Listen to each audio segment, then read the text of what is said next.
But the fight that makes the most sense for me has got to be the rematch with Cruz, because the surface of the conversation that became inept in and of itself as soon as Dillashaw finished Garbrandt off, the word that was on the tip of everyone's tongues was greatest. Is he the greatest bantamweight of all time? Dillashaw is still relatively young. And Dominic Cruz's clock might be ticking. But Dominic Cruz does have that win in his back pocket. Now, no matter how you scored it at home, and no matter how I might have scored it, 2 out of the 3 people that matter the most gave it to Dominic Cruz.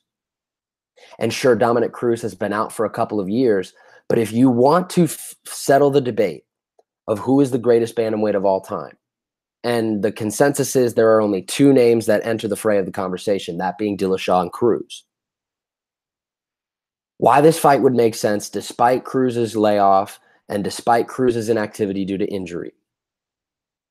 A, not only has Cruz not won a fight since beating TJ, TJ has not lost a fight since losing to Dominic.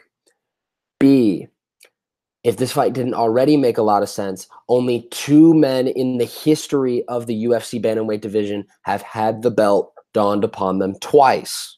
Guess who? TJ Dillashaw and Dominic Cruz. If you want to talk legacy, go the Cruz route.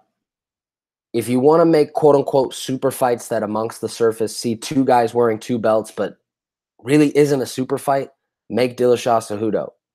If you want to give it to the guy that fairly deserves it, give it to Assunção. He deserves it more than anybody else, period. And if you want to make the fight that would literally have the fans on the edge of their seat the second the official announcement comes across UFC officials' accounts' Twitter, make Dillashaw Moraes. You got 4 options.